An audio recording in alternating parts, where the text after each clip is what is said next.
All right, yo, this is Ferry. Ryan and Chris are back to Texas. We're going hunting tomorrow. You're going to shoot some kind of buffalo or something. Me? Yeah, water buffalo. Yeah, we're going to shoot a big buffalo.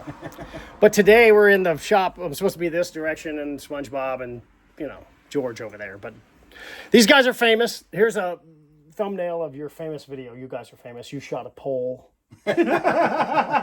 It was awesome. So what Chris has been doing is playing with a spine tester, and we're going to talk around the variability in spine across a group of arrows. That's accurate. And how that might affect arrow flight, because if you have 250 spine arrows, in quotes, you're not necessarily getting 250 spine arrows. You might be getting 260s or 220s. 235, whatever. And we're going to go through that and show you how we're doing that. First step will be, I'm going to reverse camera around. It's going to get clunky, get over it. And we're going to show how we checked them. And then we actually ran a bunch of arrows right there and talk about the spine and then some of the arrow flight issues that you might, in your experience. Yeah. He did a whole dozen. We're not going to do that. So just hang on. We'll get to it. Stay tuned, I think.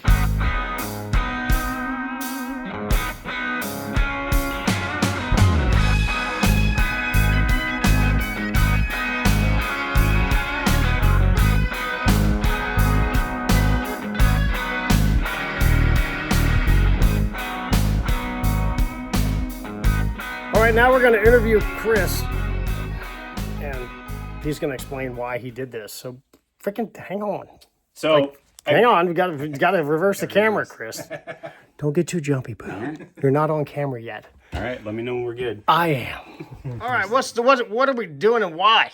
So, I bought some arrows because after my elk trip, I needed to replace some arrows because the ones that I used worked really well, and I never recovered them even after killing an elk. And I ordered... Why did you not recover them, Chris? Well, because there's 657 grains, Troy. I'm glad you asked. Where are they?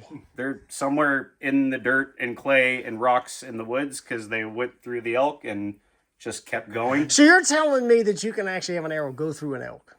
Yeah. All the way through an elk? Yeah. Not just hit and wiggle around a lot? Sure. Okay, I'll stop being a smartass now. Okay. At least for 30 seconds. So that elk gave me a second opportunity, so I shot 2 arrows out of a quiver of 5, which means I'm 2 arrows short, and knowing that we were going to do this hog hunt, I would needed to replace some of these arrows. So I ordered another dozen arrows and decided, I wonder why Nock tuning is important. And so I did something that I haven't done in a long time because I own this contraption. Mm-hmm. You could spend a couple $100 on this thing if you want to. It's a Coops Bowsmith spine tester. This is kind of redundant, and I'm going to show you why, at least in my experience. So what we do basically is we just turn this thing on. We're going to load the carbon in there, which is already in there. And all we're going to do is we're going to zero this out. So what it's done is it's zeroed. It's not counting the deflection of the spine here. The light better. Yeah, we're good. Okay. Good. So we take this weight and we put it on here. And what's going to happen is it's going to give you a reading. So this says 231. I'm not sure if that's really showing up on there. Yeah. What I do is kind of give it a couple taps to kind of let it settle because the number will change. So we're at 232.5. And then I'll usually rotate it about 90 degrees because you could be on the spine. And give her some taps. So we got 235.5. So we got a 3-point spread. This is what I would call like a 236.5 spine or 237. Or actually, I did that wrong because it was 232. So it'd be like a 233.5.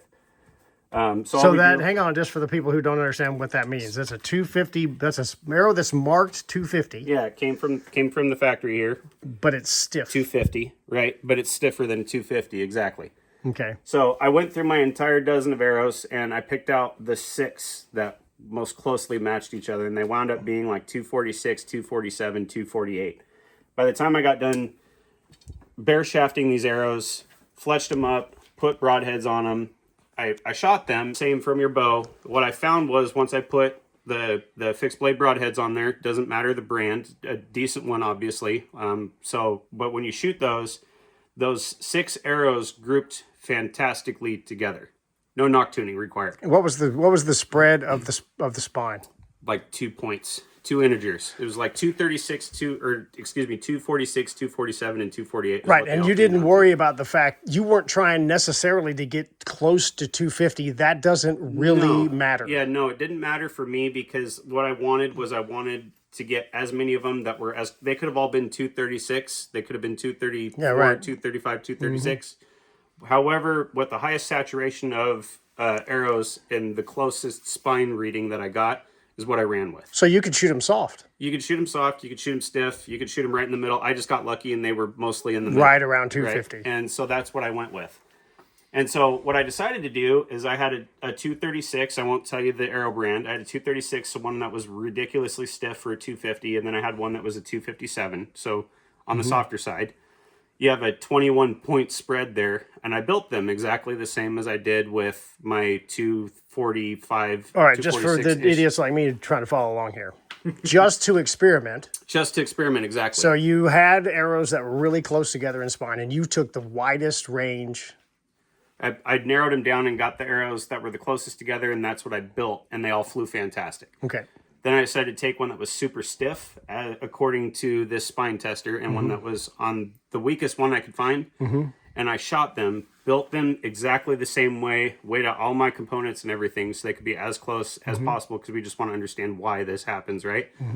What I realized is all of my weak-spined arrows, so that 257 one, because it was built the exact same, I had a right impact shift from 40 yards that was about like 1.5 inches, 2 inches.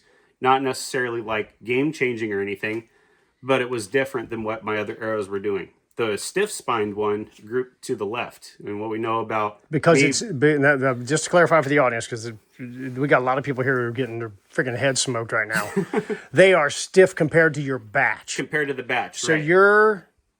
Your comparison is you chose a batch. They were 245, 246. Yeah, 246 to 248. Okay. And then, so everybody listening, I'm back here talking, so pay attention, I think.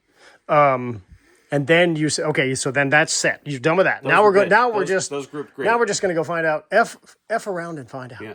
Okay. Want to understand why. So the ones was stiffer than your batch. Yep. Grouped left. Not a foot. Yeah, like 1.5 inches, 2 inches.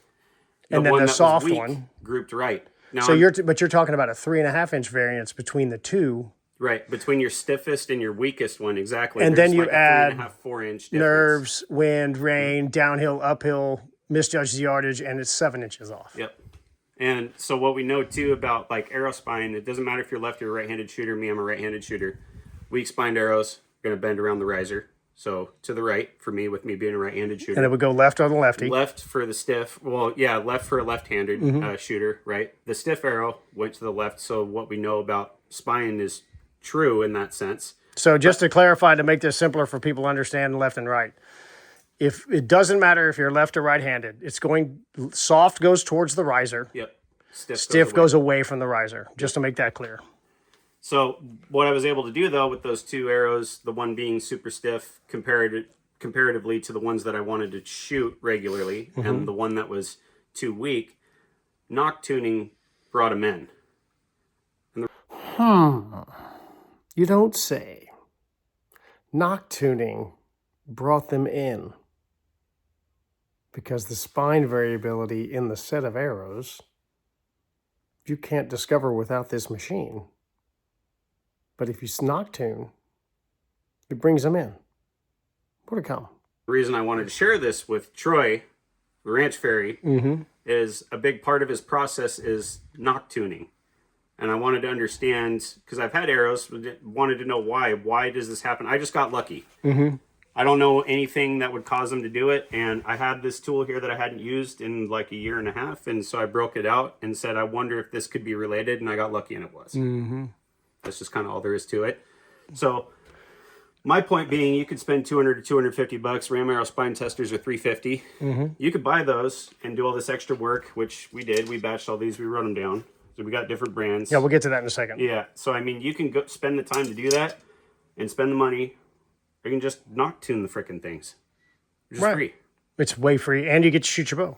Yeah. All right, I'm going to turn the camera around so you get to see my smiling face. You may not want to, but too bad. It's my channel. Hang on. All right, we got the camera turned back around. And what we did was we've got 3 batches of arrows. We have run them on the spine tester. Well, Captain Cornelius here, because he knows what he's doing. I don't know what I'm doing. I get all kinds of names when I come here. Oh, that's right. They're not bad ones, though. They could call you Troy. That would be horrible. What we did, though, was we taped off the labels. And we did that because we have multiple brands. And you people tend to, in the comments section, and some of my smart-ass guys who actually watch the channel are going to make these comments, so you all go for it. I think that's funny. But some of the other people will say, well, go there. That's my arrow, and that must be the best arrow ever. That's not the goal of this video. The goal of this video is to show the spine variance and what you talked about, which is getting the batch. Nock tuning might be a good idea. Here's a card for the process that I have. Nock tuning and bare shafting. So what did we find? So these 3 arrows right here. Yeah. They're 250s. It's supposed to be. Yeah, they're supposed to be. Labeled as 250s, which you're going to find it. I've played with a bunch of different manufacturers. It's not uncommon. But yeah, they're 250s. We have a 239. Okay. We have a 242. Okay. And a 243. That's pretty solid. That's pretty solid, yeah, in my experience. I mean, for pulling 3 random pieces of carbon out of a bag and putting them on the spine tester, that's pretty consistent. And whatever brand X is here, this is a 300 spine. This is another one. So these are same diameter, but they're 300 spines. So we have my glasses. No, yeah. 370? No, this is a 350. Yes, that was a 370 spine. That one was pretty loose. That's a 372. Okay.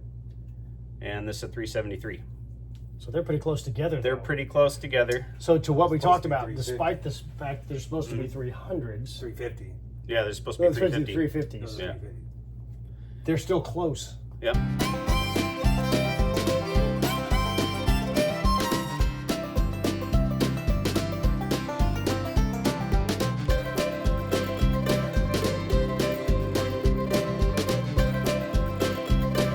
Okay, that he made that point.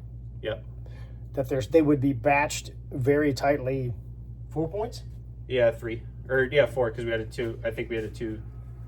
Well, we've done so many of these. So we've got a 370, a 373, and a 372. So we've got a 3-point spread. That's pretty solid.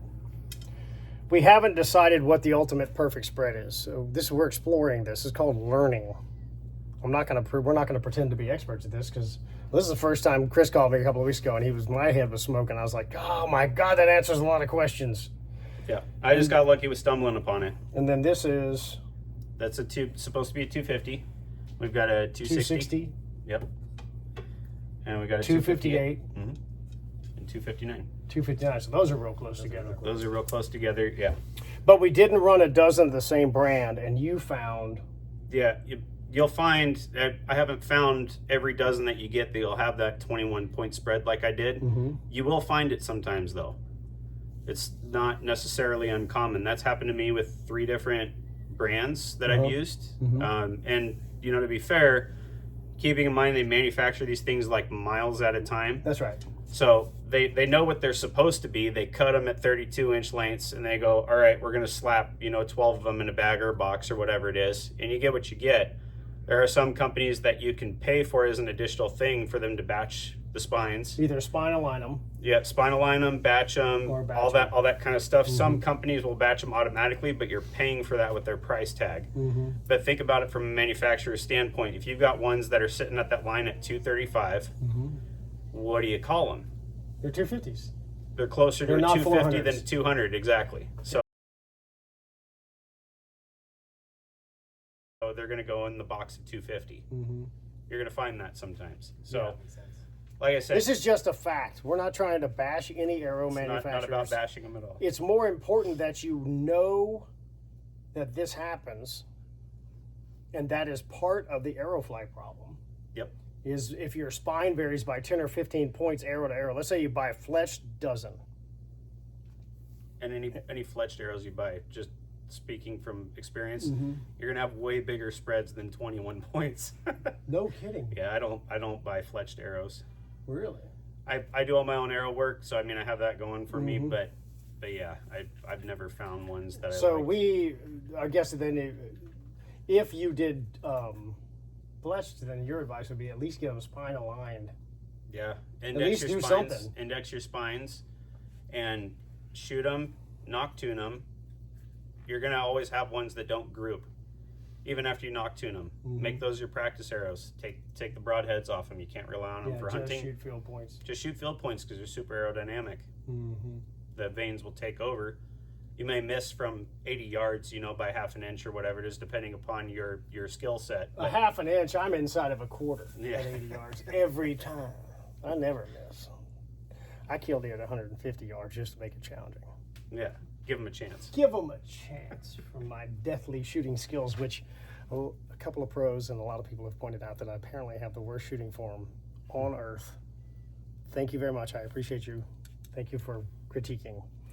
All right, so we're gonna stop here. I'm gonna continue to expand on this. So if you watch this video, I'm gonna do a couple more videos around this concept.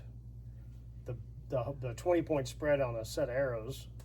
I filmed that for my So he has a YouTube channel called Personal Best Outdoors.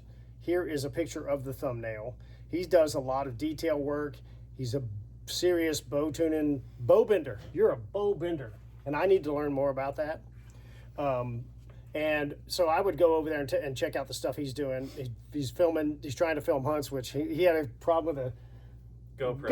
Yeah, if you have a solution that's GoPro-esque but is not GoPro, I'm entertaining options. So 3 minutes before he shot an elk, his GoPro turned off. Don't you love that? And I've had that happen. That's why I don't shoot with the GoPro. But I'll have more videos around this concept because this has unleashed all kind of... It's actually answered a lot of questions. That's why I contacted you about it, because it was an aha moment for me. Yeah. And it also has something to do with, and I'll cover this in another video, when you change the point weight, I would love to know what the spine is. I don't know how you'd figure that out. Yeah. Because you're bending it different. It's a dynamic. You're changing the dynamic spine. Right. So if you put a 100 grain point on static spine. Yeah. If you put a 100 grain point on, it's not going to bend that much theoretically. And you put a 300 grain point, it's going to bend a lot more. It's going to shove like crazy, and maybe, but it might be the perfect spot. So the last thing I want to cover on this, we were talking about this. Big Mike Tanaka tuned one of my bows for me, and this is a long time ago, and sent me a picture of the bear shafts that he got, and it bear shafted with 250 spine arrow, 65 pounds at 28 inches, and it bear shafted with 125 and 315 grain points. So there's something going on here that I can't tell you 100% what it is. That's like a guitar string. Yep. And it'll eat both of those points and shoot perfect. That doesn't seem to make sense, but I've done it. Well, the thing with guitar strings, you can play a G numerous different ways. You can play an A numerous different ways. You have chords, but moving your fingers up and down that fretboard gets you a higher pitch on it, key, but you still have the same note. And this is doing the same thing. I'm going to say this. Forcing them to bend. You sound really smart, and I don't know what the hell you just said. I don't either. I make it up as I go. I believe you, sir. It's wonderful. I make it up as I go. I think it's the same thing playing with the point weights. Your bow's set, it's in tune, you're in time, everything's good to go. I can shoot like 3 different bows from my VXR, or 3 different arrows, excuse me. The same bow, the Monster Safari that I'm going to use to hopefully shoot this water buffalo, I shoot a 615 grain arrow out of it and a 1075 grain arrow. And they both, I didn't have to move my wrist or anything. Spines are different. Okay, yes. I don't want y'all to be misled, because I said you on a 200. No, I got you. It's fine. A 200-point variance on a 250 with my bow. In between didn't shoot good bear shaft, but the extremes seem to 125 and 315. But his 1,000 grain arrow is a 150 spine. His other arrow is a lower spine. Yeah, so don't get confused on that. But you can tune. So I'm also going to do a discussion around target arrows this year, because I believe 100% you should have 2 different sets of arrows. You should have a meat hammer for hunting, and then if you want to go play around attack, which I totally think is awesome. Attack's awesome. Everybody gets together and runs around and has a great time shooting targets, and you want to shoot 150 yards. That's a different arrow. It's a different sport. You don't play golf with a baseball bat. I've tried it. and the putting sucks because it's round. The hitting it, I'm pretty good. Sand wedge was a little tough with the old baseball bat. Aluminum bat goes a lot further, but putting is tough because the bat's round. Mm-hmm. So we pool cued it, and then the guy who ran the golf course ran us off. But that's that. So thank y'all for watching. Again, visit his YouTube channel. There'll be a link in the description for that. There'll be a link in the description for my bear shaft tuning process video. And I'm going to continue to expand on this about building the most lethal hunting arrows. I'm going to talk about target arrows, but I am not a target arrow guy. I still want you to bear shaft your target arrows. Make them fly great.